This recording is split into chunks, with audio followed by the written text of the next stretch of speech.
एक दिन ठाकुर जी सब ग्वाल वालों के संग खेल रहे थे। सो ठाकुर जी का सखा श्री दामा बीच खेल से ही जान लगो। ठाकुर जी बोले, अरे भैया कहां को जा रहे है? लाला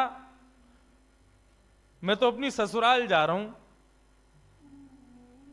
ठाकुर जी तुरंत पहुंच गए श्रीदामा के पास, हाथ पकड़ लियो। बोले, ससुराल जी कौन सा काम है भैया?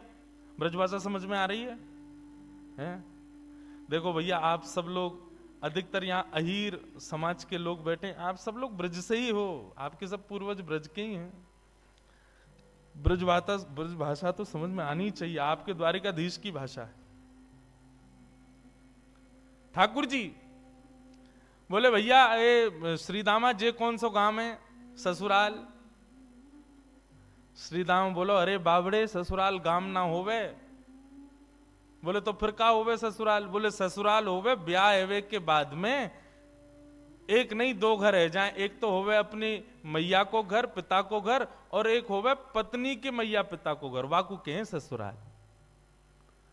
ठाकुर जी बोले, तेरी बात मेरे पल्ले ना पड़ रही लाला। अरे ससुराल कहा होवे मुझको जल्दी बता। बोले, अरे ससुराल मतलब पत्नी को माई को।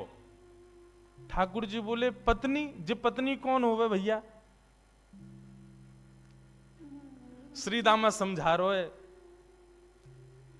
अरे लाला तू तो बड़ो भोरो है,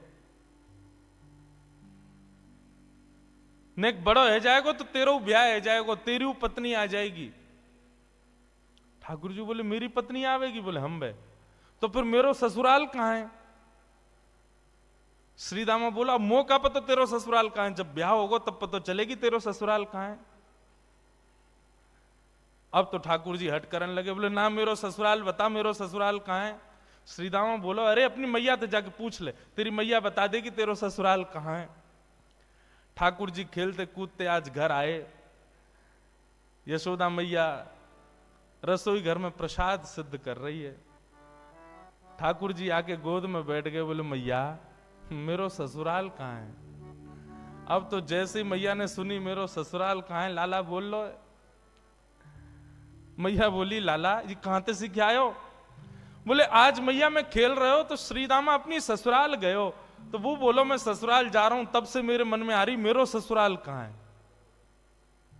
मैया बोली, ससुराल लाला जब ब्याह है जाएगा तब आएगा ससुराल। बोले, जय श्रीदामा कह रहा हो, मेरो ब्याह कब होएगा मैया? बोले, अरे अभी तू बड़ो तो है जा लाला, तू पे मोह दोनों आवे ना, मैं खवाऊं तो खावे, मैं चलाऊं तो चले, मैं उठाऊं तो उठे, मैं नवाऊं तो नहावे। जब बालक बच्चे सब अपने आप अपने कामन को करन लगे तब उनको ब्याह कर दियो जाए, तब उनके काजे बहू आवे, तब ससुराल होवे। ठाकुर जी बोले, मैया मैं सब काम कर लूंगा अपने आप, तू मेरा ब्याह करा दे, और मेरे काजे बहू लिया।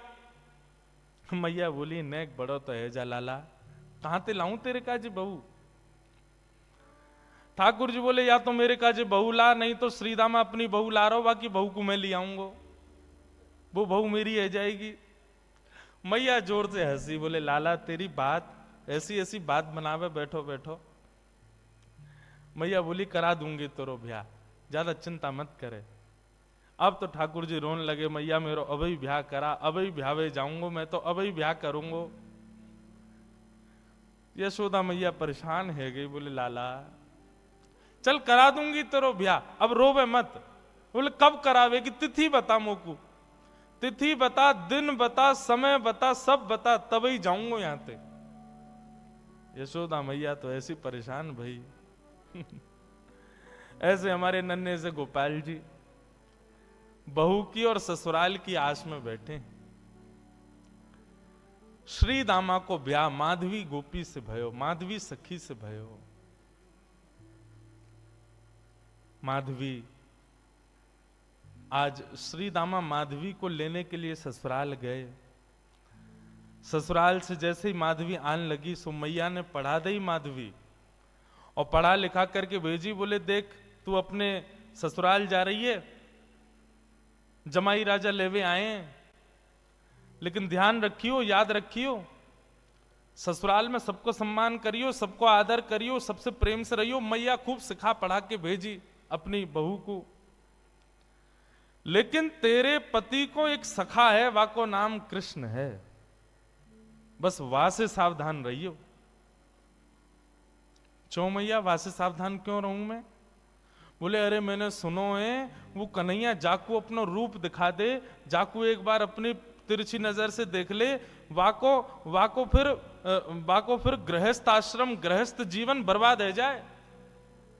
वो फिर बई को देखतो रे, वाके रूप में कछु जादूगर है वो जाकू देख ले, वाकू अपनो बना ले, फिर वो अपने पति को ना रहे वही को है जाए। मां की बात सुन करके माधवी घबरा गई। बोले ऐसा कैसो है कि पति छूट जाए वासे? बोली यही मारे मैं कह रही हूं तू सब कछु करियो, लेकिन तू मुंह को वचन दे के जा, वाह कृष्ण को अपना मुख मत दिखाइयो। चाहे तो को जीवन भर घूंघट करके रहना पड़े, लेकिन कृष्ण को मुख मत दिखाइयो। माधवी बोली मैया मैं वचन दे के जा रही हूं, वह कृष्ण को मुख नहीं दिखाऊंगी। श्री दामा माधवी को लेकर के ब्रज जा रहा है। श्री दामा पहले ही माधवी से चर्चा करते आ रहा हो रास्ता भर। सो श्रीदामा ने कही, बोली अरे सुन, ब्रज में अभी मैया मिलेगी, पिताजी मिलेंगे, सब मिलेंगे, सबके संग फिर बोलो मेरो एक सखा है कृष्ण, वाकू जब से मैंने बताई ससुराल के बारे में, ब्याह के बारे में, तब ते बड़ा उतावलो है, तो है सके वो तो से मिलवे आवे तो वाकू अपना मुख दिखाई दियो। मीराबाई ने जैसे ही कृष्ण को नाम सुनो महाराज, माधवी ने जैसे ही कृष्ण को नाम सुनो, आधे रास्ता में ही घूंघट कर लियो। बोले वहां से ही तो बचवे के काजे मैया ने कही है, वाकू मुख नहीं दिखाऊंगी। बंधुओं, संसार में जिससे मुख छुपाना चाहिए हम उसको तो दिखाते हैं, और जिससे कभी नहीं छुपाना चाहिए उसी से छुपाते हैं। संसार के विषय भोग विलास आदि इन सबके आगे हम अपने आप को प्रत्यक्ष प्रस्तुत कर देते हैं, और ठाकुर जी की भक्ति, ठाकुर जी के भाव में सदैव गोपनीय रखते हैं, सदैव अपने आप को पीछे रखते हैं। ऐसा क्यों? कथा का नाम सुनकर के रसिक जन आते हैं, ठीक है, अच्छा आप लोग भी पधारे हो, पर यहीं कोई ऐसी लीला होने वाली होती जिसमें थोड़ा मनोरंजन हो तो भीड़ ज्यादा होती है। कथा ही तो है, मीराबाई के चरित्र तो सुनाएंगे, क्या करना सुन करके? नहीं, ठाकुर जी से संबंधी कोई भी बात हो उसमें तो बढ़कर के आगे आओ, बढ़कर के आगे भाग लो, उसमें चिंता मत करो। मीराबाई ने अपना मुख छुपा लियो। माधवी ने जैसे ही वृंदावन पहुंची बैलगाड़ी, सखान ने जाके ठाकुर जी को बता दी, अरे अरे लाला देख, श्रीदामा आगो, अपनी ससुराल से आगो, अपनी बहू लेके आयो है। अब तो ठाकुर जी व्याकुल है गए, बोले बहू आई है, मैं भी तो देख के आऊं कैसी बहू होवे, कहां तक कैसी ससुराल थे, कैसे आमे, कैसे कहा होवे। ठाकुर जी तो इतने उतावले हो गए महाराज, पहुंच गए बीच रास्ता में। अरे भैया श्रीदामा आ गए हो? बोले हाँ आ गए हो लाला। कहाँ है तेरी बहू, कहाँ बैठी है? बोले पीछे बैठी है। बोले अच्छा, मुंह को मुख दिखाई दे। बोले तू देवर है, वो तेरी भाभी है, भैया खुद ही देख ले। जैसे ही रथ रुका, माधवी भीतर से सुन रही थी कि कृष्ण आ गया है। माधवी ने घूंघट कर लियो, आसपास सौल आदि और पड़ी, वो भी ऊपर से डाल नहीं, मुख मोड़ करके बैठी है, कहीं से भी मुख दिख नहीं जाए, एक अंग भी मेरो दिख नहीं जाए, मेरो पातिव्रत धर्म नष्ट नहीं है जाए। मेरी मैया ने मुझसे कही कि जो वाकु देख ले या वाकी नेत्रन में आ जाए वो कभी जीवन भर अपने पति की ना रह पावे, वाकु मुख नहीं दिखाऊंगी। ठाकुर जी भीतर पहुंच गए। श्याम सुंदर बैठे हैं सामने, और माधवी से कह रहे हैं, अरे श्रीदामा की बहू नेक हमऊ तो दिखा, तेरो मुख कैसो है? अरे नेक दिखाए दे। मेरी मैया ने तो, मैंने तो मैया से कही मैं श्रीदामा की बहू ले जाऊंगा, मैं तो तू को ले जावे वारो, लेकिन मैया ने मुझसे कही है कि वो मेरा ब्याह कराए देगी। मैं तो ब्याह कर लूंगा, मेरी वो बहू आ जाएगी, लेकिन एक बार देखूं तो सही बहू होवे कैसी है, नेक दिखाए दे। मीराबाई तो और छुपावे, मुख नहीं दिखावे ठाकुर जी को।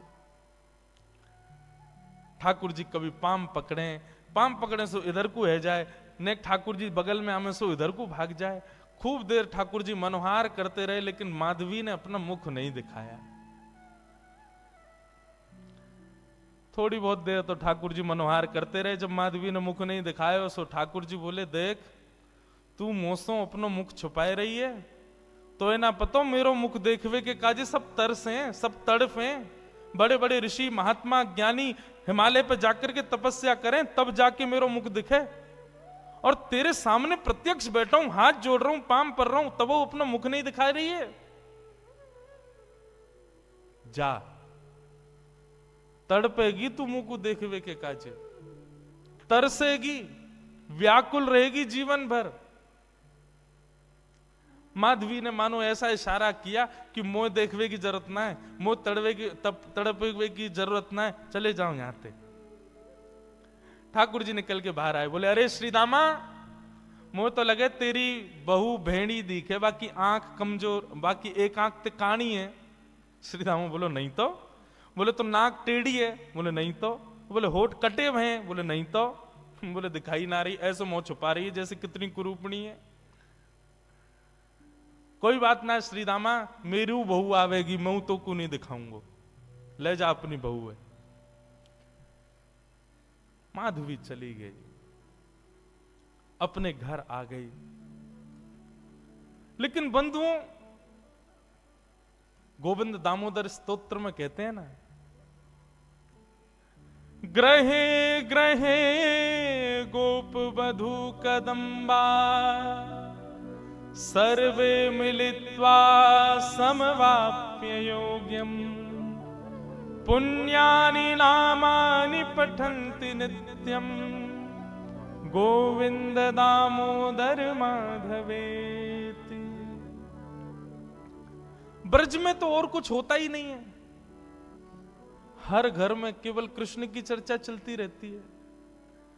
सुबह उठने से लेके रात्रि सोने तक केवल कृष्ण कृष्ण कृष्ण। कृष्ण ने ऐसो कियो, कन्हैया ने ऐसो कियो, अरे आज तो नंद को लाला वहां घूम रहे हो, अरे आज तो नंद को लाला वहां डोल रहे हो, सब जगह यही चर्चा। अब माधवी सोचे इन पे और कोई बात ही नहीं है, अगल बगल की सब गोपियां, पूरे घर गृहस्थी की कोई बातचीत नहीं, बस पूरे दिन वो नंद को लाला ऐसो करे, नंद को छुरा ने आज तो ऐसो कियो, अरे आज तो माने ऐसो कियो, पूरे दिन वही की चर्चा।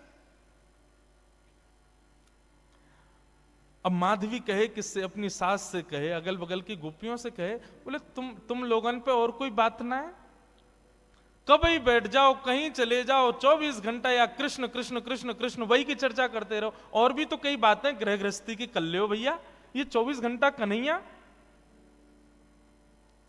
एक गोपी बोली, अरे ये नई नई आई है का अभी ब्रज में? बोले हम बे अभी नहीं आई है। वो कितने दिन आए गए?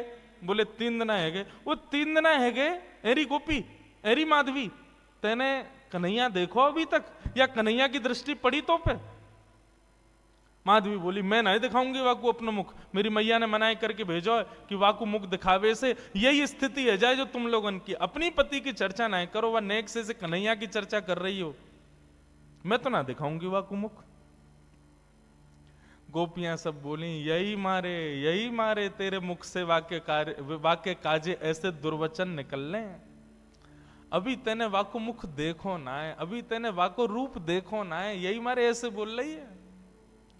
अरे जाद ना वो छवि दिख जाएगी ना, जाद ना वो मोहनी मूरत सांवनी सूरत तेरे चित्त में बस जाएगी ना माधवी, तू भी हमारी तरह वही की चर्चा करेगी। माधवी मन में सोचती भी है, ऐसा कहा है वाक्य रूप में जो और कोई चर्चा ना आवे चित्त में।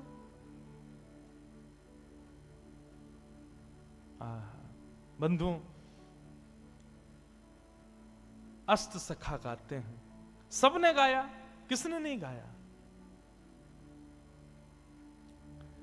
कैसो है ठाकुर जी को रूप, श्री कुंभनदास जी कहते हैं अपने एक पद में,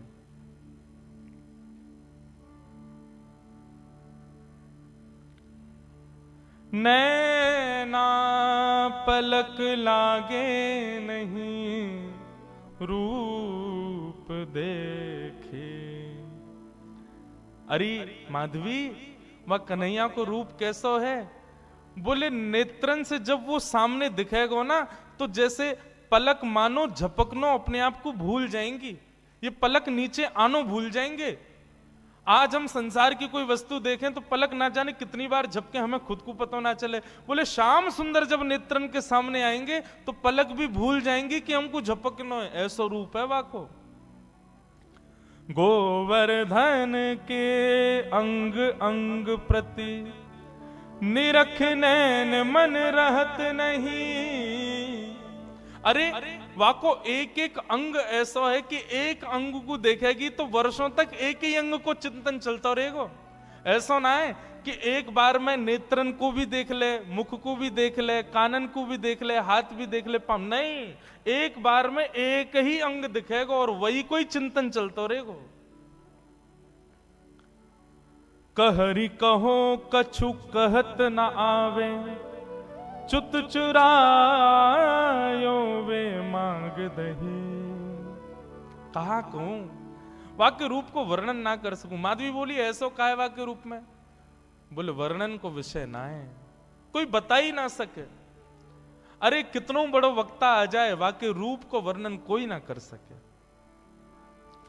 कुंभन दास प्रभु के मिलवे की, कुंभन दास प्रभु के मिलवे की, सुंदर बात सखियन सो कहे। आहा नैन पलक लागे नहीं। ऐसा रूप है वह कन्हैया को। अब तो माधवी पतो चल जाए या गली में कन्हैया है तो वह गली में ना जावे, पतो चल जाए कि यहां से अभी गुजरे तो वहां नहीं जावे, हर जगह से अपने आप को बचावे। लेकिन मैं अपनी कथा में कहा करता हूं बंधुओं, 5000 साल पुरानी बात नहीं, आज भी वृंदावन आपके भीतर पंच रसों से कृष्ण को प्रवेश कराता है। आज भी देखोगे तो श्री कृष्ण दिखेंगे वृंदावन में, कहीं नहीं तो दीवारों पे दिख जाएंगे, कहीं नहीं तो कहीं भी दिख तो जाएंगे। आंख बंद कर लोगे तो कानों से नाम के रूप में प्रवेश कर जाएंगे, कान भी बंद कर लोगे तो जीभ से जो भी पा रहे हो वो सब प्रसाद ही है, वृंदावन में सब भोग ही है, तो रूप रसना के रूप से प्रवेश कर जाएंगे। मुख से कुछ खाओगे नहीं, नेत्रों से देखोगे नहीं, आंखों कानों से सुनोगे नहीं, तो नासिका से प्रवेश कर जाएंगे। क्योंकि वृंदावन में जितनी हवा बह रही है वो भी राधा रमण, राधा वल्लभ, बांके बिहारी, मदन मोहन, राधा दामोदर सबके चरणों का स्पर्श करके बह रही है। कहां तक बचोगे? वृंदावन पहुंच गए, वृंदावन की सीमा में प्रवेश कर गए, भजन आपका तब से शुरू हो जाता है। सांस लेना भी भजन है वृंदावन में, क्योंकि हवा में भी कृष्ण तत्व है। माधवी कहां तक बचाए अपने आप को? मैया ने कही मुख मत दिखाइयो। अरे मुख तो मैं खूब छुपा रही हूं, लेकिन कानों से भी कृष्ण कृष्ण। जहां बैठ जाऊं कहीं भी ऐसी कोई जगह ही नहीं जहां कृष्ण की चर्चा नहीं होती। माधवी तो अब तो ये स्थिति हो गई कि रात में सपने में भी उसको ठाकुर जी के अनुभव होते हैं। मुख नहीं दिखता क्योंकि देखा तो कभी है नहीं, लेकिन इतना सुन लिया है कि उसको अनुभव हो गया है कि चरण ऐसे हैं, हाथ ऐसे हैं, चाल ऐसी है, मुस्काते हैं तो ऐसे, फिर उठ जाती है, मुख से पानी से मुख धोती है और फिर विचार करती है सोऊं भी तो कैसे, नींद में भी तो वही दिख रहा है, कहां तक बचूं मैं। माधवी की ये स्थिति। 24 घंटे चिंतन में श्री कृष्ण श्री कृष्ण श्री कृष्ण। एक दिन परेशान हो गई, रात्रि में सो गई, कानों में रुई लगा ले तो भी क्या, चिंतन में तो वही चल रहा है, कहां तक बचे।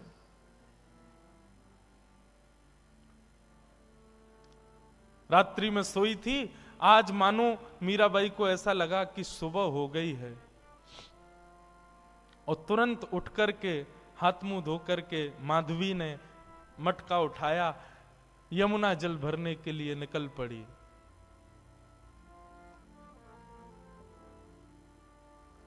उसको लगा समय हो गया है यमुना जल भरने का। सब गोपियां साथ में जाती थीं यमुना जल भरने के लिए, लेकिन मीरा आज माधवी समय से पहले ही उठ करके चली गई। उसको लगा कि समय हो गया है, और पहुंच गई यमुना के तट पर। तट पर जाकर के देखा अभी तक कोई भी नहीं, अकेली मैं, बाकी सब कहां चली गई।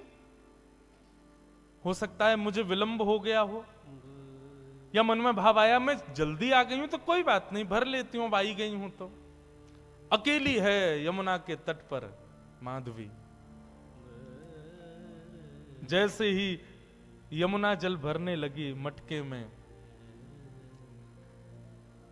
रोज उठा के लेके जाती है खुद ही, लेकिन आज मटके में जल जैसे ही भरा, उठाया तो उठे ना, भार बढ़ गया है, भारी हो गया है। अब तो लगी है उसको उठाने में, कभी खूब प्रयास करती है, खींचती है, आसपास देखती है कोई आ जाए, कोई आके उठवा दे।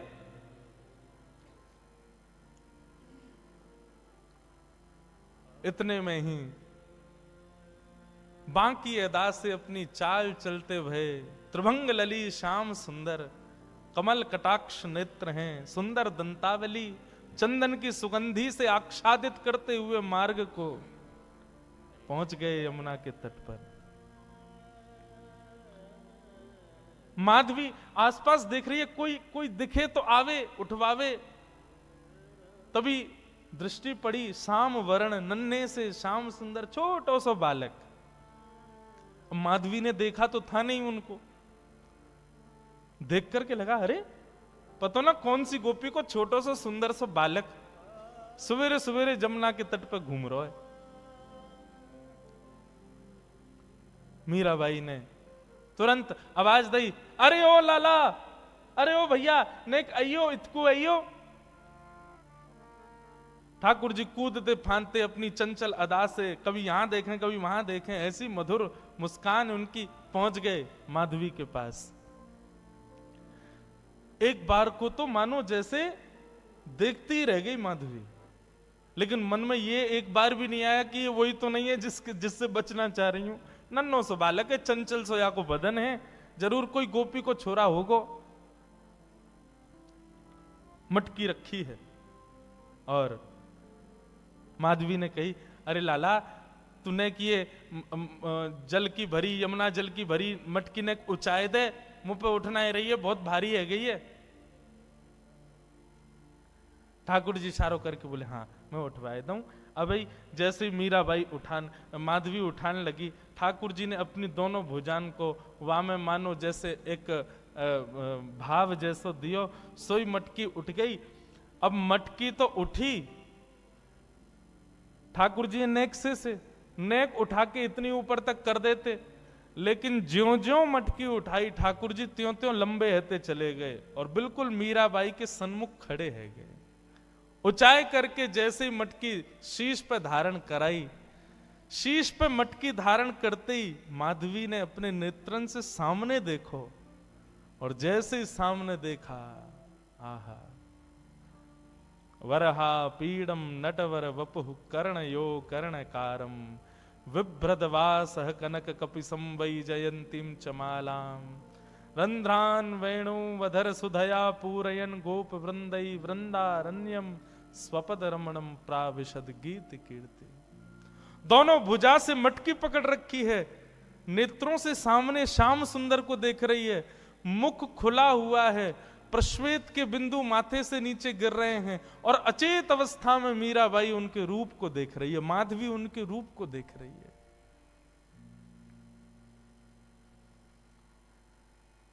ठाकुर जी के नेत्र ही तो खतरनाक हैं सबसे ज्यादा। एक बार दृष्टि पड़ जाए तो फिर कोई और के रह नहीं पाओगे। मेरे मन में बंधुओं आता है कि हम ठाकुर जी के दर्शन करके पुनः सहज इसलिए हो जाते हैं क्योंकि हमने उनको देखा, उन्होंने अभी हमको नहीं देखा। कभी ठाकुर जी ने यदि हमको देख लियो ना, तो एक बार उनके सामने जाके फिर सहज नहीं हो पाओगे। फिर अन्यत्र कहीं मन लग नहीं पाएगा। मीराबाई माधवी अचेत खड़ी है। ठाकुर जी से जितनों बचनों चारे ही ठाकुर जी ने उतने सबरे अपने बाण मार दिए, नेत्रन से कटाक्ष मार दी, मधुर मुस्कान कर दी, अपने रोम रोम को दर्शन कराई दियो। महाराज अब तो माधवी की स्थिति एक जड़वत कोई मूर्ति जैसे खड़ी रहती है, ऐसे खड़ी है। गोपियों ने एक ही दिन पहले ही बताया था कि वो दिख जाता है तो क्या होता है, वही हो गया। अब ठाकुर जी तो अपने सैन चला करके वहां से भाग गए। समय हुआ उन गोपियों के आगमन का जो यमुना जल रोज भरती थी। जैसे ही आई, आकर के देखा अचेत अवस्था में अभी भी ऐसे ही खड़ी है माधवी। सबने आकर के देखो, अरे ये तो हमारी माधवी है। अरे ऐसे कैसे खड़ी है भैया? अरे सांप सूंघ गए हो का है गो? ये तो ऐसे मूर्तिमंत है कि खड़ी है। कोई हाथ पकड़े, कोई पाम पकड़े, कोई मुख को खींचे, थोड़ी हिलावे, लेकिन बिल्कुल मूर्तिमंत। नेत्रों से केवल 2 अश्रुबिंद गिर रहे हैं, आंखें पलक झपक भी नहीं रही हैं, मानो केवल देह खड़ा हो। चित्त वृत्ति तो ले गया अपने साथ, खड़ी। एक गोपी बोली, अरे का है गो? कोई ने टोना कर दियो का? कोई ने मंत्र फूक दियो का? एक गोपी मंद मंद मुस्काए के बोली, बोले कहीं ऐसा तो ना है नंद जी को छोनाया ने देख लियो होए। अरे जो ज्यादा वासे बचवे को प्रयास करे वो वही कोई पकड़े। ये बहुत घूमती ना, वाकू नहीं देखूंगी, वाकू मुख नहीं दिखाऊंगी, वासे वाकू की तरफ नहीं करूंगी।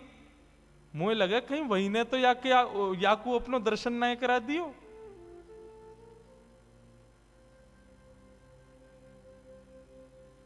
एक गोपी यमुना जल भर के लाई और जल का छिड़काव, खड़ी हुई है मीराबाई। ऐसा नहीं अचेत पड़ी है, सांस भी चल रही है, नेत्र भी खुले, बिल्कुल सचेत है, बस मूर्तिमंत है।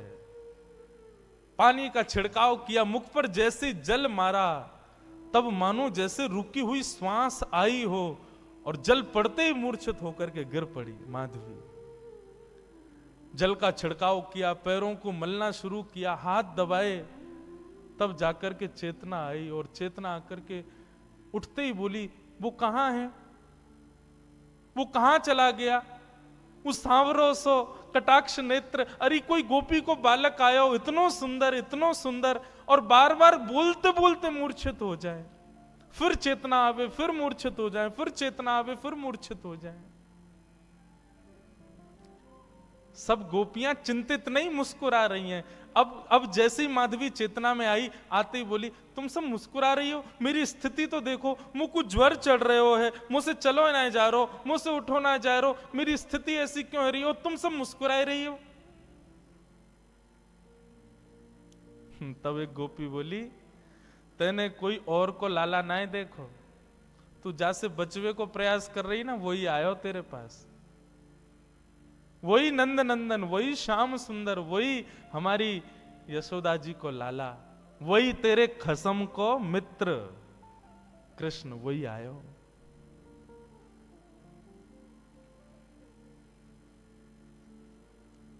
मीराबाई, माधवी अब तो बेचैन हो गई, मैं कहां करूं, कहां जाऊं? मुझको घबराहट है रही है, मैं मुंह से उठो ना जा रहा, मुझसे चलो ना जा रहा, मैं बोल भी ना पा रही, बार बार अचेतना है रही है, कछु करो ना।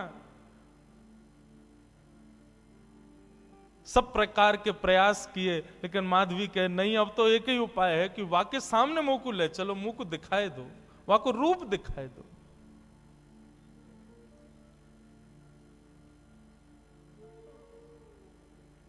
बंधुओं, कृष्णदास जी सही कहते हैं,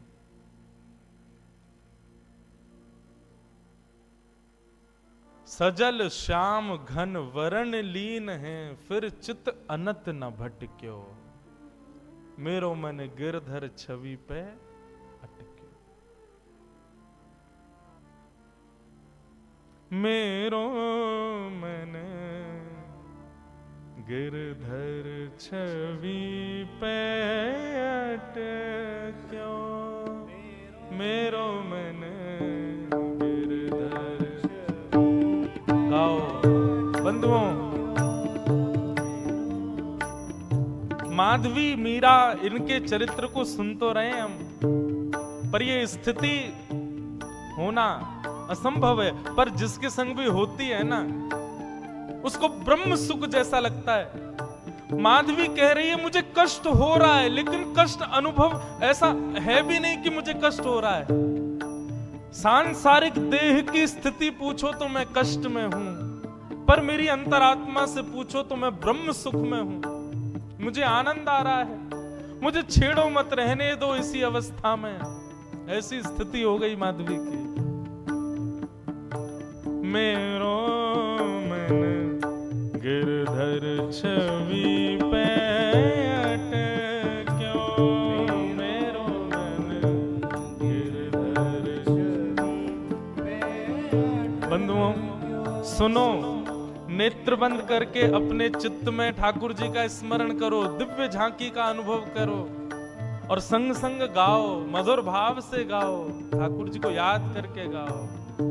मेरो मन गिरधर छवि पे अटक्यो, मेरो मन गिरधर छवि पे अटक्यो, मेरो मन गिरधर छवि पे अटक्यो, मेरो मन गिरधर छवि पे अटक्यो। ओ ललित त्रिभंगी चाल पे चल के, ललित त्रिभंगी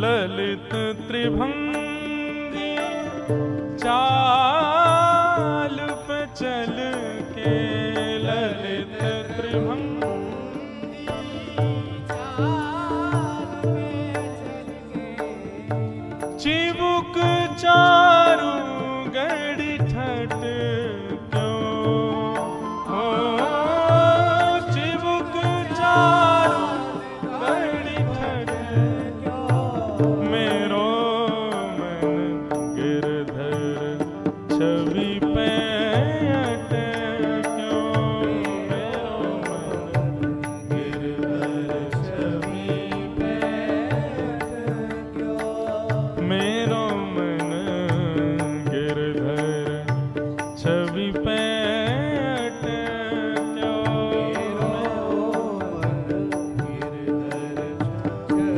बोलो गिरधर गोपाल की जय।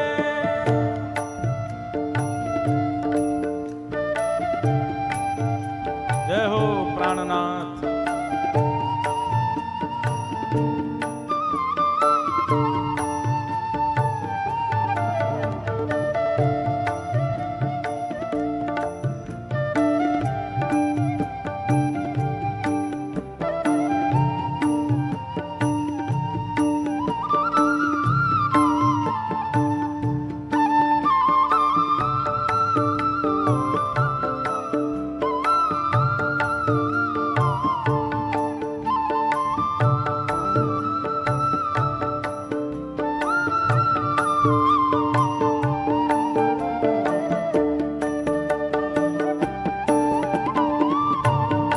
प्यारे गिरधर लाल की जय।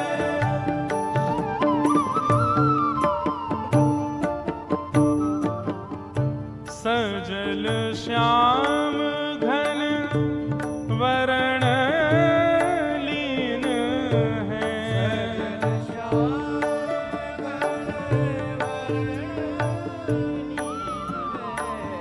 सजल श्याम घन वरण लीन है,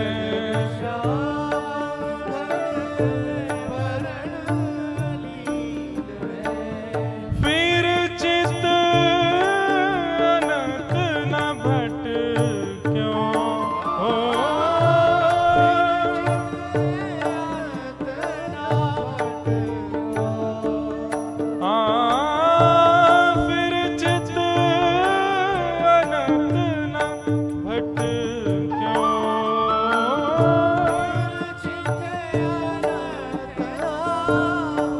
क्यों, जैसा मैं कह रहा हूं और जैसा हम अभी माधवी जी के चरित्र में सुन रहे हैं, ये बिल्कुल सत्य है। ठाकुर जी यदि चित्त में एक बार विराज गए, ठाकुर जी ने यदि हमको दृष्टि से कभी देख लिया, फिर चित्त अनंत न भटक्यो, फिर चित्त कहीं और लग ही नहीं पाएगा। इसलिए भैया हाथ जोड़ के प्रार्थना, या तो भगवत प्राप्ति के मार्ग पर बढ़ना नहीं, और यदि भगवत प्राप्ति के मार्ग पर चलने लगो तो इस बात को पहले ही समझ लीजिए कि फिर संसार के नहीं रह पाओगे, संसार में किसी वस्तु को अपना नहीं पाओगे। आप चाहो कि संसार भी आपका रहा आए, ठाकुर जी भी आपके रहे आए, नहीं हो पाएगा। प्रेम लक्षणा भक्ति के पथ के अनुगामी बनोगे तो एक को तो छोड़ना पड़ेगा, या तो ठाकुर जी को छोड़ो या संसार को छोड़ो। फिर चित्त अनंत न भटक्यो, ओ फिर चित्त मेरो मन गिरधर छवि पैठ क्यों, मेरो मन गिरधर छवि ओ मेरो मन गिरधर छवि पैठ क्यों, मेरो मन गिरधर छवि। कृष्णदास जी कहते हैं, माधवी अब पूछ रही है मैं क्या करूं, मैंने तो बहुत रोका, बहुत बचाया अपने आप को कि उसके सामने कभी ना पड़ूं, लेकिन मेरा ब्याह भी तो ब्रज में हुआ ना, जहां कानों से, आंखों से, नाक से, जीभ से, त्वचा से, सब जगह से कृष्ण ही जाता है भीतर। मैं कहां तक रोकूं खुद को, और जब अब आ चुका है भीतर, जब वो चित्त में बैठ गया तो अब मैं क्या करूं, मेरे बस में नहीं अब कुछ भी। लगन लगी घनश्याम की जाए, लगन लगी। ये नारायण दास जी का पद है, नारायण दास जी का पद है, बहुत सुंदर पद है। वे कहते हैं, एक बार जिसको ठाकुर जी की लगन लग जाती है, लगन लगी घनश्याम की जाए, लगन लगी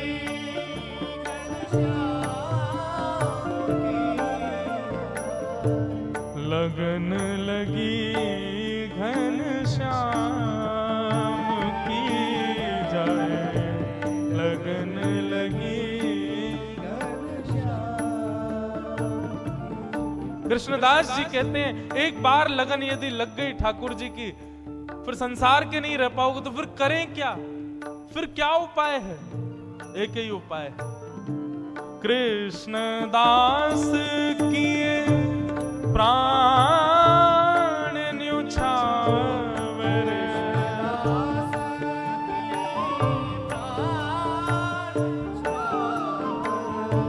कृष्णदास किए प्राण न्युछावर,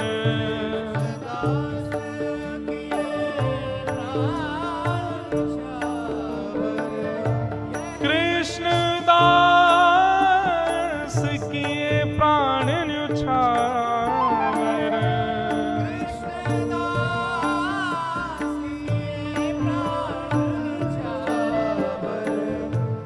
यह तन जग सिर पट क्यों,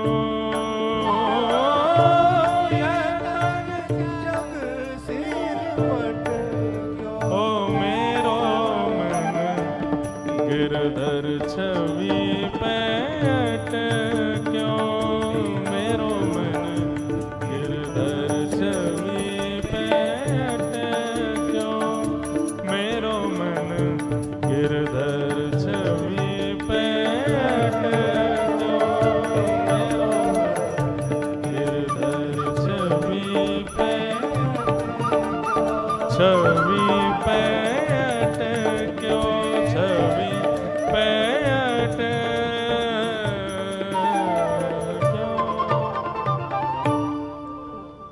कृष्णदास किए प्राण न्योछावर, यह तन जग सिर पटक्यो। इसका मतलब क्या है? मतलब प्राण त्याग दें अपने? नहीं।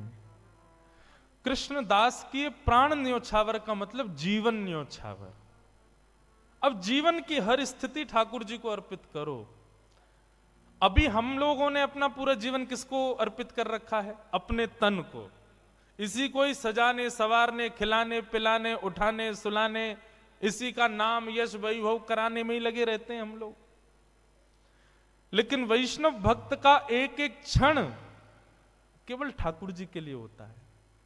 इसलिए मैं पहले ही टर्म्स एंड कंडीशंस बता दूं, या तो इस भक्ति के मार्ग के अनुगामी बनना मत, बनो तो इस बात को पहले ही समझ लेना कि संसार की फिर कोई क्रिया नहीं कर पाओगे। मीराबाई का चरित्र मनोमंथन के लिए सुनिएगा, मनोरंजन के लिए नहीं। कहीं मीराबाई का चरित्र हृदय में घर कर गया तो फिर संसार के नहीं रह पाओगे आप। जो मैं बीच में पंक्ति छेड़ रहा था, मीराबाई की स्थिति क्या है? पद में कहते हैं, भजन तो भूल जाओ, 4 दिन पद ही सुनो। क्या कहते हैं? नारायण जी का पद है, लगन लगी घन श्याम की जाए, लगन लगी घन श्याम की जाए, लगन लगी घन श्याम। स्थिति क्या होती है?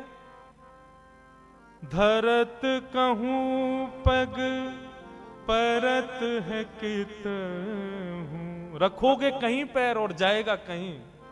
धरत कहूं पग परत कित हूं, भूल जाए सुधि धाम की।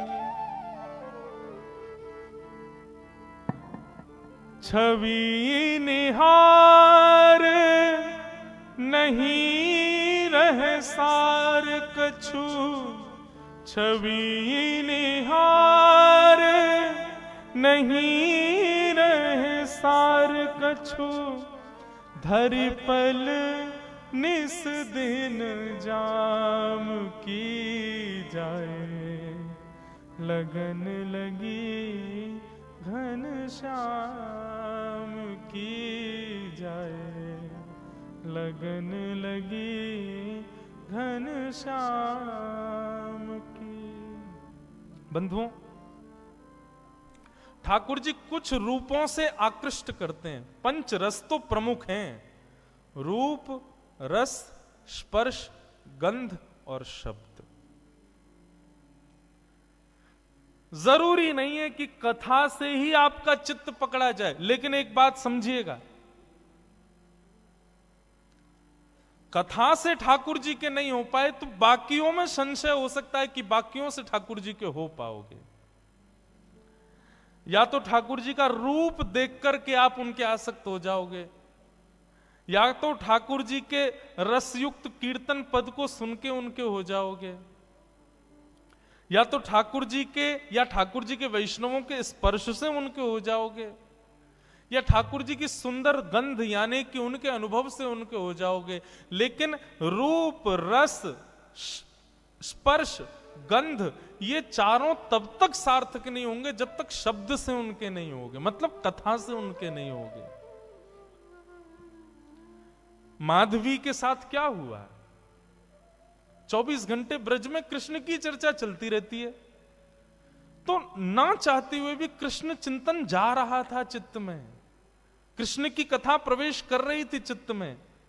चित्त में कथा ने प्रवेश किया, तब रूप ने आकृष्ट किया।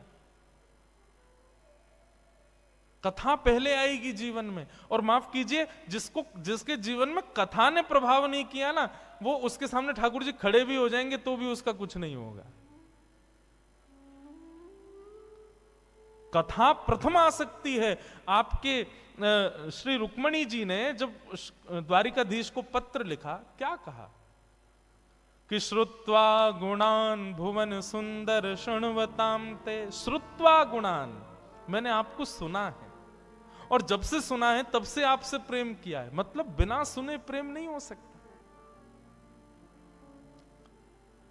कई लोग कहते हैं महाराज जी तीर्थ दर्शन करा दो, हमको प्रसाद पवा लो, कुछ भी करा लो, कीर्तन में नचा लो, कथा सुनने की मत कहो। तो मेरे मन में आता है इस जन्म में तो ठाकुर जी तुझको कभी नहीं मिलने वाले। तू कथा से तेरे में रति नहीं है, कथा से तुम्हारे अंदर हृदय में प्रीति नहीं है, तो चाहे तुम कितने भी साधन कर लो। श्रीमद् भागवत में लिखा श्रम एव ही केवलम। यदि आप सारी क्रिया करते हो लेकिन कथा से रुचि नहीं है तो आपके द्वारा की गई समस्त क्रियाएं श्रम हैं। आहा, मीराबाई, माधवी, अब स्थिति हो गई धरती कहीं है, पैर जाता कहीं है, चलती कहीं है, बैठती कहीं है, सोचती कुछ है, करती कुछ है। जित मुंह उठे तित ही धावे। मतलब जहां मुख घूम जाता वहीं को दौड़ने लग जाती हैं। वो खड़े श्याम सुंदर, मुख यहां घूम, अरे वो खड़े श्याम सुंदर। जित मुंह उठे तित तित ही धावे, सूरत न छाया धाम की। अस्तुति निंदा करो भले ही, मेड़ तजी कुल जाम की। अब चाहे कोई मेरे भाव की प्रशंसा करे या कोई मेरे भाव की निंदा करे, मुझे उससे कोई मतलब नहीं है। अरे तू तो पागल है, तू तो ऐसी है, तू तो वैसी है, कोई बात नहीं। अरे ये तो परम भक्त है, परम वैष्णव है, तो प्रशंसा सुनने से ज्यादा अच्छा भी नहीं लगता, और कोई बुरा कहता है तो बुरा भी नहीं लग रहा है। ऐसी स्थिति हो गई। नारायण बौरी भई डोले, नारायण बौरी भई डोले, रहू न काहू काम की जाहे, लगन लगी घन श्याम की जाए, लगन लगी घन श्याम।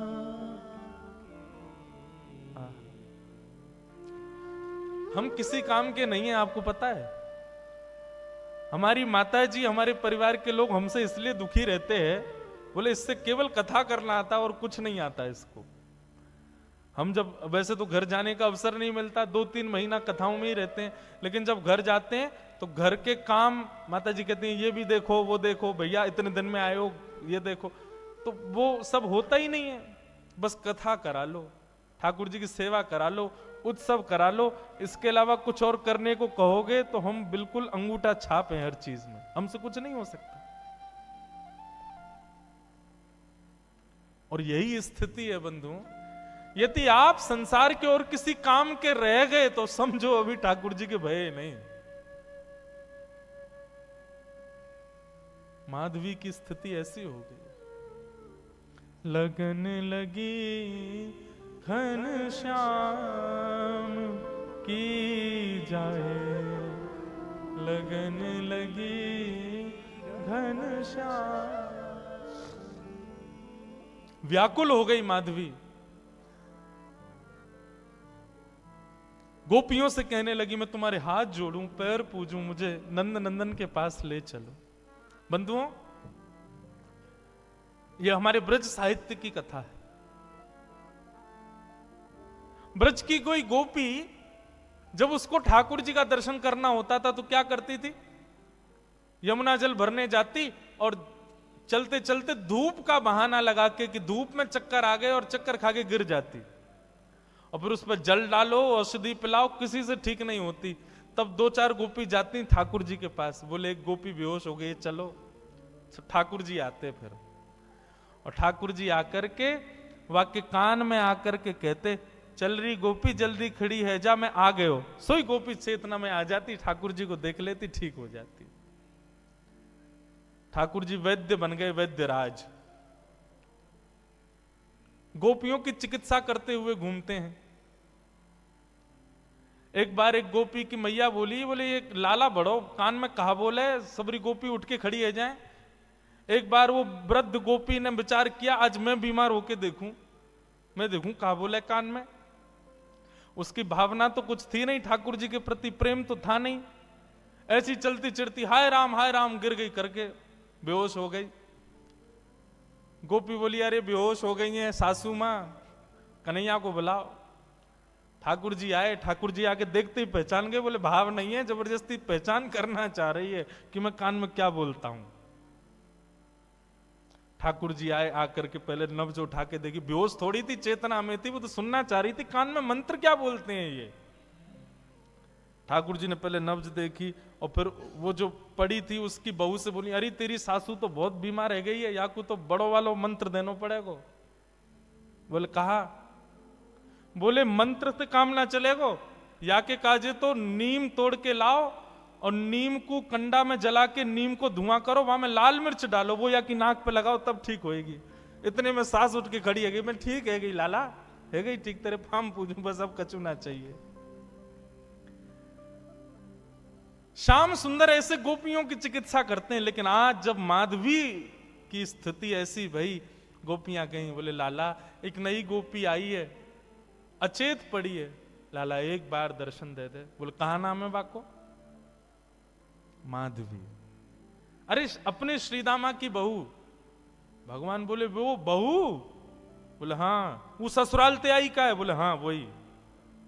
वाकू तो अपना मुख नहीं दिखाऊंगा। अरे बड़ी इतरा रही, मैं बात से पाम पूछ रहा हूं कि अपना मुख दिखाए दे, मुंह को दिखाया हो नहीं माने, पड़ी रहने दो, मैं ना आऊंगा वाक के पास। वाकू तो मैंने वचन दिया है कि वो तड़पेगी मेरे रूप को देखवे के काजे।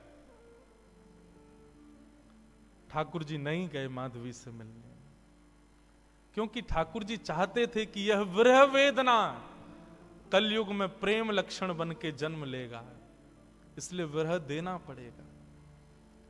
जब बीज में से एक स्वस्थ वृक्ष को जन्म देना होता है ना, धूप की ताप में रखना पड़ता है। ठाकुर जी यदि किसी को वेदना देते हैं, विरह देते हैं, तो निश्चित है उस पर अति कृपा है, अति प्रसन्न है, उससे कुछ और कामना है। ठाकुर जी सहज में ही किसी को अनुभव दे दें, सहज में ही किसी को कृपा कर दें, तो समझो कि अभी उसकी भक्ति उतनी श्रेष्ठ नहीं हुई। लेकिन किसी को तड़पा में, विरह दे में, तो समझो इससे प्रीति ज्यादा है। व्याकुल माधवी, तभी प्रसंग आया गोवर्धन लीला का। इंद्र के मान को मर्दन करने के लिए भगवान श्री कृष्ण ने जब गोवर्धन पूजा का कार्य रखा, सब ब्रजवासी गए, गोपियां गई। अरे माधवी वैसे तो कन्हैया आवे ना है, लेकिन आज सब ब्रजवासी जा रहे हैं, आज तो को कन्हैया जरूर दिख जाएगो, चल। माधवी भी गोवर्धन गई है, लेकिन बंधुओं उसकी दृष्टि में पता नहीं क्या हो गया, उसको सब दिख रहे हैं लेकिन ठाकुर जी नहीं दिख रहे।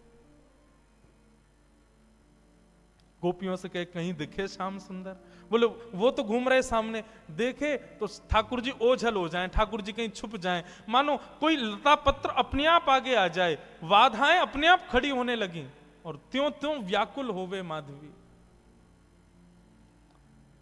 56 भोग के बाद जब इंद्र ने अपने मान के प्रभाव से जब मेघ वर्षा की, त्राहिमाम करके सब ब्रजवासी दौड़ने लगे, तब नन्हे से बाल कृष्ण ने 7 कोस लंबे चौड़े गिरिराज पर्वत को अपने बाम हस्त की कन्नी उंगली पर धारण कर लिया। सब ब्रजवासी जाकर के गिरिराज पर्वत के नीचे खड़े हो गए। माधवी भी वहीं खड़ी थी। गोपियों से बोली, मैं प्राण हाथ जोड़ूं तुम्हारे, एक बार मुझे दृष्टि गोचर करा दो, एक बार उसका दर्शन करा दो बस। गोपियां जैसे तैसे भीड़ के बीच से लेकर के उस मुख्य स्थान पर गई जहां ठाकुर जी खड़े थे, सबको दर्शन हो रहे थे। लेकिन जैसे ही माधवी पहुंची, माधवी ने जैसे ही उस चट्टान के ऊपर देखा जहां ठाकुर जी खड़े थे, ठाकुर जी का एक क्षण गिरधर स्वरूप दिखा और दिखते ही ओझल हो गया, धुंधला हो गया, मानो आंखों में पानी आ गया।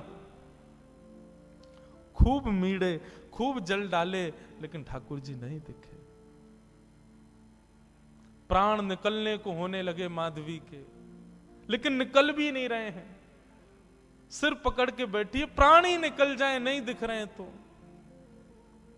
चरणों में सर झुका दिया, बोले क्षमा कर दो, मैंने अपनी मां के गलत उपदेश का पालन किया, जिससे मुख छुपाना नहीं था उससे छुपाया, मुझसे अपराध हो गया नाथ। ठाकुर जी बोले माधवी अब तो तुझे मेरा रूप नहीं दिखेगा, अब तो प्रतीक्षा कर। कितने वर्षों की प्रतीक्षा? ठाकुर जी बोले एक युग की प्रतीक्षा। अब तो तुझे मेरा दर्शन कलयुग में ही होगा, जाओ अब मेरी विरह वेदना रूपी भक्ति में ही रहो, उपासना करो मेरे रूप की, उपासना करो मेरी, तब जाकर के तुमको दर्शन होगा। माधवी का फिर उसके बाद जीवन केवल नेत्र बंद करके साधना युक्त रहती है, रोती है, विलकती है, लेकिन ठाकुर जी नहीं दिखते उसको। ब्रज की गोपियां भी कभी कभी माधवी के ऊपर तरसती हैं कि बताओ हम कितनी सौभाग्यवंत हैं कि हमको दिख जाते हैं, इसको दिखते ही नहीं है। सब आकर के रूप बताती हैं, आज श्याम सुंदर ने ऐसी पाग पहनी है, ऐसे वस्त्र पहने हैं, ऐसी, उन्हीं का ही चिंतन करके माधवी अपना जीवन यापन करती है। और इसी प्रकार सुन सुन करके ठाकुर जी की रूप माधुरी का अपने जीवन यापन करते हुए अपने प्राणों का परित्याग किया माधवी ने। और वही माधवी की दिव्य चेतना इस आभा मंडल में भ्रमण करती रही। कलयुग प्रारंभ हुआ और कलयुग में भी जब भक्ति शतक, भक्ति काल जब आया, तब भारत की राजस्थान की भूमि, और उस राजस्थान की भूमि में भी मेड़ता में भी परम गौ भक्त, परम संत भक्त, परम ब्राह्मण निष्ठ राव दूधाजी के छोटे पुत्र के यहां पर भक्तिमती माधवी ही मीरा के रूप में जन्मी है। बोलो भक्तिमती मीरा बाई की जय। शरद पूर्णिमा का दिन अभी अभी निकल करके गया, शरद पूर्णिमा, वही शरद पूर्णिमा का मंगल दिवस। बंधुओं,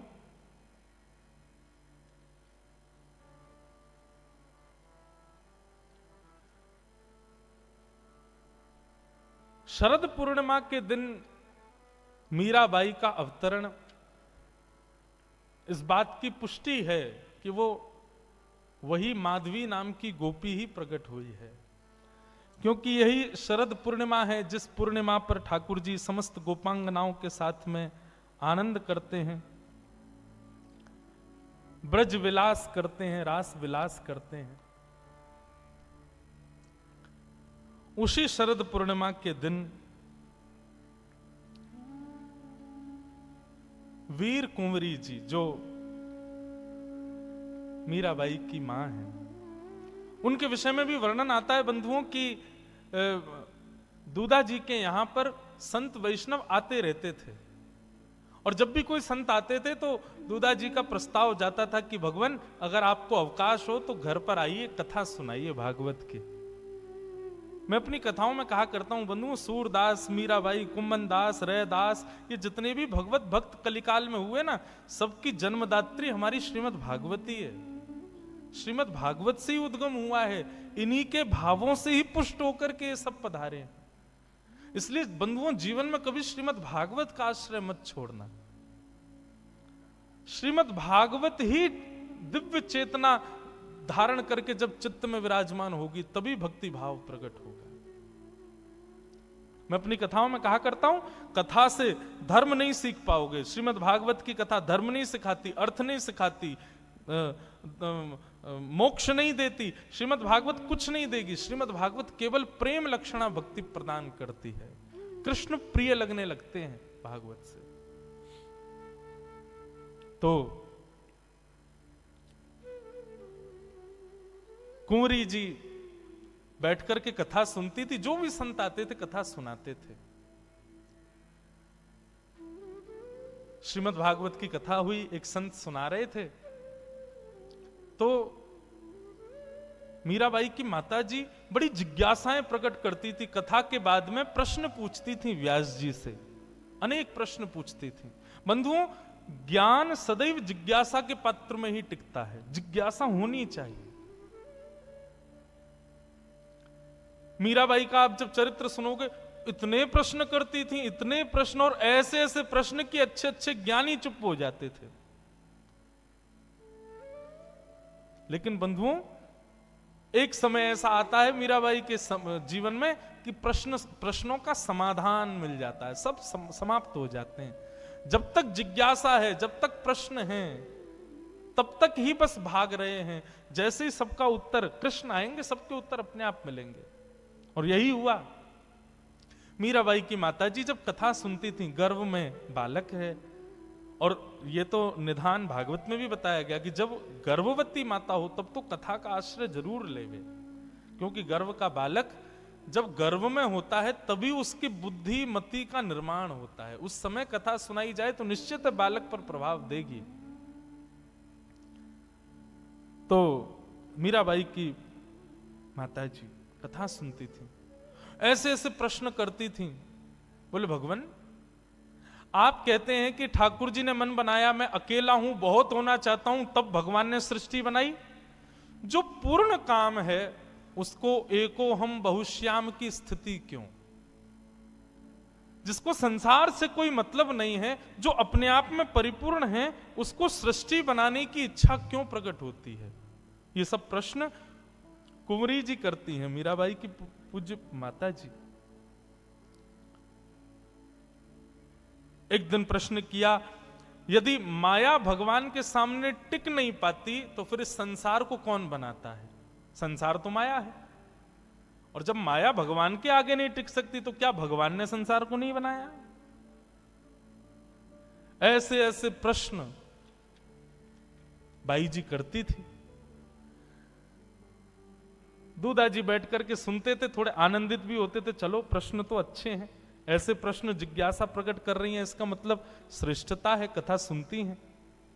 परंतु बंधुओं, जैसे ही कथा में श्रीमद् भागवत में 10वां स्कंद प्रारंभ हुआ और नंदस्त्वात्मजो उत्पन्ने जाता आह्लादो महामना आहूय विप्रान वेदज्ञान स्नातः सुचिरलंकृत वाचयित्वा स्वस्तेनम जात कर्मात्मजस्य वै कारयामास विधिवत पितृदेवार्चनम तथा।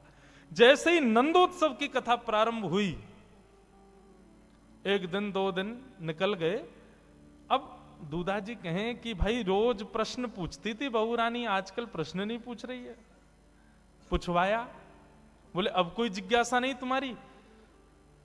तो बस सजल नेत्रों से बोल पड़ी कि पता नहीं, जब से कृष्ण जन्म हुआ तब से ऐसा लग रहा है मानो प्रश्न उठता तो है, लेकिन प्रश्न का उत्तर भी हृदय में अपने आप ही आ जाता है। ये बात सुनकर के दूधा जी समझ गए, निश्चित ही गर्भ का बालक साधारण नहीं है। संकेत तो जन्म से पहले से ही होने लगे थे कि भक्तिमती मीरा का अवतरण होने वाला है। और जब शरद पूर्णिमा का समय आया और दास दासियों ने जाकर के दूधा जी को बताया, बोले कि बधाई हो, आपके घर आपके पुत्र के यहां एक सुंदर कन्या ने जन्म लिया है। बंधुओं, मीराबाई के चरित्र में आता है कि श्री राव दूधा जी ने मेड़ता में इतना उत्सव मनवाया, इतना उत्सव मनवाया, सुनने वालों को यही लगता था कि लाला हुआ है, सुनने वालों को यही लगता था कि पुत्र हुआ है। लेकिन जब पता चलता कि नहीं, पुत्र नहीं पुत्री हुई है, तो राव दूधा जी की सब लोग जाकर के बलैया लेते, प्रणाम करते, बोले धन्य हैं आप, आजकल वुमेन एम्पावरमेंट की बात होती है, कहते हैं कि प्राचीन काल के भारत में माताओं को नहीं करते थे, माताओं का जन्म की बात सुनते ही माता पिता ऐसा करते आदि। अरे ये वो लोग करते थे जिनकी बुद्धि विकृत थी, लेकिन राव दूधा जी उनके विषय में वर्णन आता है जैसे श्री कृष्ण जन्मोत्सव 6 महीने मास पर्यंत चलता रहा, वर्ष पर्यंत चलता रहा, ऐसे ही मीराबाई का जन्मोत्सव भी मास पर्यंत चलता रहा। सबको बधाइयां बांट रहे हैं, अपने गले के हार दे देते हैं। एक बार एक व्यक्ति ने राव दूधा जी से पूछा, भगवान ये जब से आपके पुत्र के पुत्री हुई है तब से आप बड़े प्रसन्न दिखाई देते हो। ऐसा होता है कि कई घरों में लक्ष्मी जन्म लेती है और उस लक्ष्मी के जन्म लेते ही घर में कुछ अद्भुत होने लग जाता है। तो निश्चित ही आपके पुत्र के जो पुत्री हुई है उसके आने के बाद आपके घर में क्या ऐसा हुआ कि आप इतने प्रसन्न रहते हो। लोग बागों को कहता सुना गया, हम लोग इतने परिवारों में जाते हैं, लोग कहते हैं महाराज जी जब से हमारे घर में बेटी हुई तब से धन की कोई कमी नहीं, जब से हमारे घर में बेटी हुई फैक्ट्री बहुत बढ़िया चल रही है, जब से हमारी बेटी हुई तब से हमारे काम ऐसे चल रहे हैं। लेकिन राव दूधा जी क्या कहते हैं, बोले भैया जब से हमारे घर में पुत्री हुई है ना तो मेड़ता में पहले से ही बहुत संत आते थे, लेकिन जब से हमारे पुत्र की पुत्री हुई है तब से ऐसा लगता है एक कोना अयोध्या, दूसरा कोना वृंदावन, तीसरा कोना बद्रीनाथ, चौथा कोना, बोले इतने संतों की जमात आती है, इतने वैष्णव आते हैं, इतने भक्त वृंद हमारे मेड़ता में सहज ही अनायास ही आ जाते हैं। तो हमें लगता है कि हमारे घर लक्ष्मी नहीं साक्षात भक्ति रानी आई है, साक्षात भक्ति महारानी पधारी है। बंधुओं, संतान के जन्म लेने से धन बढ़े, वैभव बढ़े, ऐश्वर्य बढ़े, यश बढ़े, मान बढ़े, कीर्ति बढ़े, ये सबकी इच्छा होती है, पर संतान के आती भक्ति बढ़े, ये राव दूधा जी के साथ हो। पहले जितनी सेवा पूजा घर में होती थी उससे कई गुना ज्यादा अब होने लगी जब से भक्तिमती मीरा पधारी। ब्राह्मणों ने सुंदर कुंडली बनाई और नामकरण के लिए जैसे ही बैठे तो सब देखा तो शरद पूर्णिमा के दिन मध्य दिवस में मीराबाई का जन्म हुआ। सूर्य आकाश में थे तब मीराबाई का प्रादुर्भाव हुआ। तो ब्राह्मणों ने नाम मीराबाई का रखा मिहिरा। मीराबाई का असली नाम मिहिरा। मिहिर कहते हैं सूर्य को।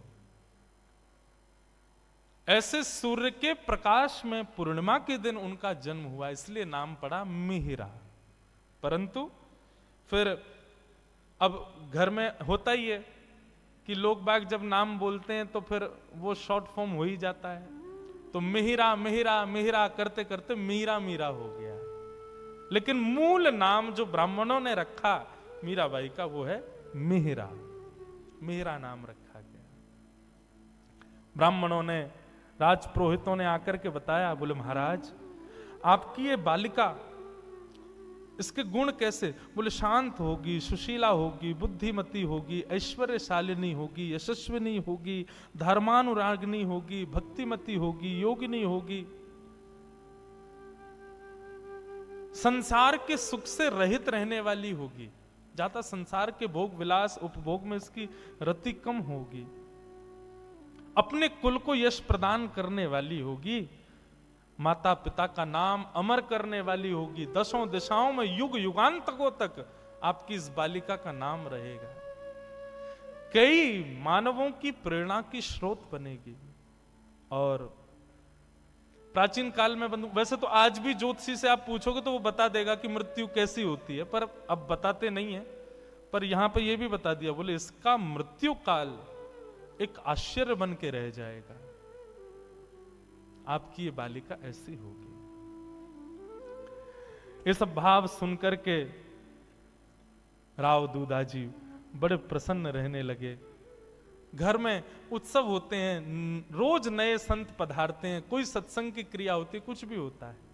धीरे धीरे मीराबाई 6 महीने की हो गई। बंधुओं, छोटे छोटे बालक रोते हैं तो रोने पर हम लोग टॉफी दे दें, खिलौना दे दें, आदि आदि वस्तु दे दें कि उससे वो शांत हो जाए। लेकिन मीराबाई के चरित्र में आता है कि बाईसा जब रोती थी तो उनके सामने खिलौने रखे जाते, खाने की वस्तु रखी जाती, लेकिन उससे भी कितनी भी आवाज करो, ध्वनि करो, कुछ भी करो, उससे उनका चित्त शांत नहीं होता था। एक दिन राव दूधा जी ने सुना बड़ी जोर से रोने की आवाज आ रही है। अरे भैया ये मिहिरा रो क्यों रही है? रानियों ने कहा भगवान पता नहीं, सुबह से शांत करा रही हूं पर हो ही नहीं रही। राव दूधा जी बोले लाओ मुझे दो, मैं लेके जाता हूं। गोदी में लेकर के मिहिरा को राव दूधा जी बाहर गए और दूधा जी के बंधुओं महल में चतुर्भुजनाथ भगवान का मंदिर है, जहां चतुर्भुज भगवान विराज रहे हैं। मीरा को लेकर के जा रहे हैं, रोना शांत नहीं कर रहे, खूब शांत करा रहे हैं। लेकिन जैसे ही चतुर्भुज भगवान के मंदिर में लेकर के गए, घंटे घड़ियाल बज रहे थे, आरती चल रही थी।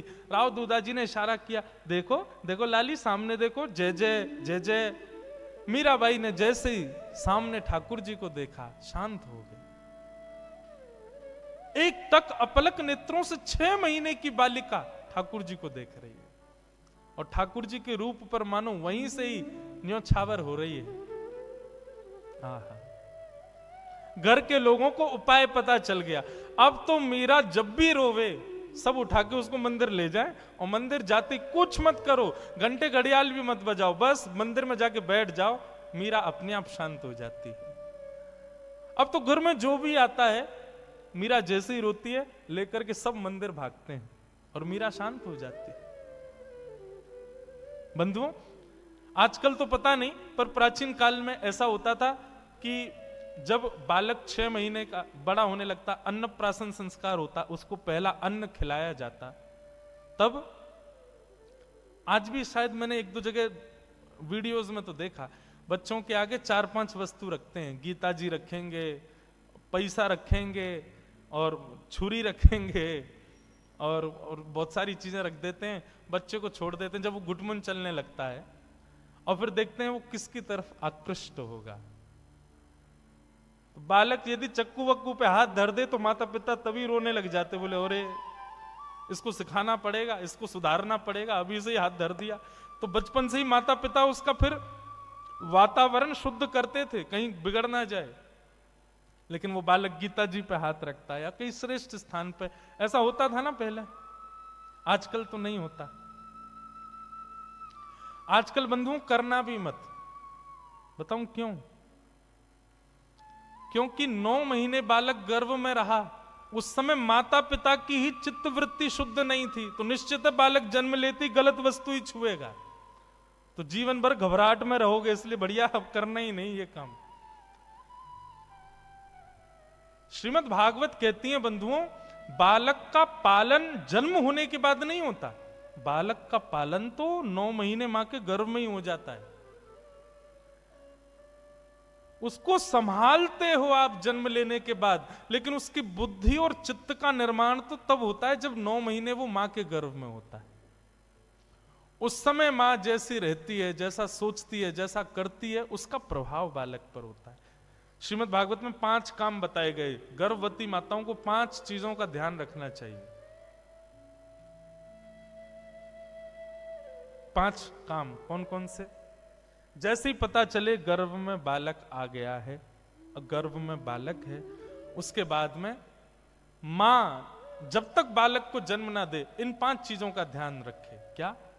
सत्यम, शौचम, दया, दानम, एक भुक्तुम तु भोजनम, वर्षावधि स्त्रिया कार्यम तेन पुत्रोति निर्मल। सत्य वाचन, सत्य बोले, 9 महीने तक मजाक में भी झूठ ना बोले। शौचम यानी कि पवित्रता रखे, अपने आसपास भी शुद्धता का ध्यान रखे। दया, सब पर दया करे, शत्रु भी आ जाए उससे भी प्रेम से ही बात करे। दानम, रोज कुछ ना कुछ दान करे। और 5वां और सबसे कठिन, एक ही बार भोजन करे, बाकी के समय फल खा करके पौष्टिक आहार ही खावे, भोजन एक ही बार करे। इस प्रकार 9 महीने जो माताएं ध्यान रख करके अपना शैशव काल, अपना गर्भस्थ का काल जब निकालती हैं। और 6वां काम, रोज भागवत की कथा सुने। रोज वैष्णव भक्तों का सत्संग श्रवण करे, तेन पुत्रोति निर्मल, उसका बालक साधारण नहीं होगा। तो मीराबाई का ऐसा स्वरूप स्वभाव। अब तो उनको लेकर के सब मंदिर में ही बैठ जाते हैं। धीरे धीरे मीराबाई थोड़ी और बड़ी हुई। घर में एक संत पधारे। घर में क्या चलता है उससे मीराबाई को ज्यादा रुचि नहीं होती, लेकिन संत वैष्णव आते हैं, बचपन से ही मीराबाई उनके पास जरूर बैठती है, पूछती है कहां से आए हो, आपका नाम क्या है, आप ऐसे वस्त्र क्यों पहनते हो, आपकी इतनी बड़ी दाढ़ी क्यों है, ऐसी जटा क्यों रख रखी है, यही पूछती रहती मीराबाई। और नेक्सी सी नन्ही सी बालिका के मुख से तोतली वाणी से ऐसे सुमधुर स्वर सुन के संत जन खूब आशीष देते हैं मीराबाई को। एक संत पधारे, अपने ठाकुर जी की सेवा कर रहे थे। मीराबाई पहुंच गई और बैठ करके ठाकुर जी को देख रही है, कैसे सेवा हो रही है, कैसे आरती हो रही है, पंचामृत स्नान हो रहा है, आदि आदि सब देखने लगी। संत ने धीरे से पूछा, तुम्हारा नाम क्या है? मीराबाई ने अपना नाम बताया, मेरा नाम मीरा है। मीराबाई बोली, आप क्या कर रहे थे? बोले, ये मेरे ठाकुर जी हैं, मैं इनकी सेवा कर रही थी। मीराबाई बोली, ठाकुर जी तो हमारे मंदिर में बैठे हैं, चार भुजानाथ ठाकुर जी तो वो हैं, ये कौन है? बोले, वो बड़े ठाकुर जी बेटा, ये छोटे ठाकुर जी। बोले, अच्छा ठाकुर जी इतने सारे होते हैं? बोले, अरे जैसी जिसकी भावना वैसे ठाकुर जी हो जाते हैं, जरूरी थोड़ी है। तो मीराबाई बोली, तो मतलब हमारे मंदिर में जो चार भुजानाथ हैं वो ठाकुर जी नहीं है, ये ठाकुर जी हैं। बोले, नहीं, ये भी ठाकुर जी हैं, वो भी ठाकुर जी हैं। बोले, दो दो ठाकुर जी कैसे? अब मीरा आपके पास बैठी है, अब हमारे राव दूदा जी कह रहे हैं मेरी गोद में, ऐसे कैसे? मैं तो आपके पास हूं ना, ठाकुर जी दो जगह कैसे हो सकते हैं? मीराबाई की नन्ही सी ये मधुर बात सुन के संत बड़े प्रसन्न हो गए। संत समझाने लगे। अब मन में सोच भी रहे हैं, छोटी सी है, इसको क्या समझाऊं मैं, लेकिन फिर समझा भी रहे हैं। बोले, बेटा ठाकुर जी उपासना के बिंदु होते हैं, हम उनकी उपासना करते हैं तो ये प्रारंभिक स्थिति होती है कि एक जगह ठाकुर जी को मान करके उनकी पूजा की जाती है। फिर धीरे धीरे धीरे जब हमारे भाव दृढ़ हो जाते हैं तो सब जगह ठाकुर जी दिखाई देते हैं, फिर सब जगह ठाकुर जी आ जाते हैं। मीराबाई मधुर स्वर सुन करके आनंदित सी हो गई, लेकिन ठाकुर जी को घूर करके देखने लगी और कहने लगी, बोले, मेरे चार भुजानाथ जी बहुत बड़े हैं, मैं उनकी सेवा नहीं कर पाती, पुजारी मना करते हैं, आप कृपा करके ये छोटे वाले मुझको दे दो जो आपके पास हैं। संत ने देने से मना कर दिया, नहीं ये तो मेरे ठाकुर जी हैं, ये कैसे दूंगा? मीराबाई के मन में ये बात नहीं है कि एक मूर्ति है, वो उनको चैतन्य ही मानती है और बाल्यकाल से ये भाव है। मीराबाई दूर से घूर करके ठाकुर जी को देखने लगी। बोले, आप चाहो तो मेरे पास आ सकते हो, लेकिन आप ही आना नहीं चाहते हो। ठाकुर जी पर क्रुद्ध होकर के मीराबाई ऐसी बातें करने लगी, जाकर के बैठ गई, रुदन करने लगी, व्याकुल होने लगी। मन में आवे जैसे एक बालक खिलौने के लिए रोता है, वैसे मीराबाई रो रही है ठाकुर जी के लिए। अगले दिन प्रातःकाल मीराबाई अपने आप तैयार होकर के सीधे संत के पास पहुंच गई और गेट के बाहर से थोड़ी सी नजर डाल के ठाकुर जी को देख रही। संत को पता चला मीरा आ गई।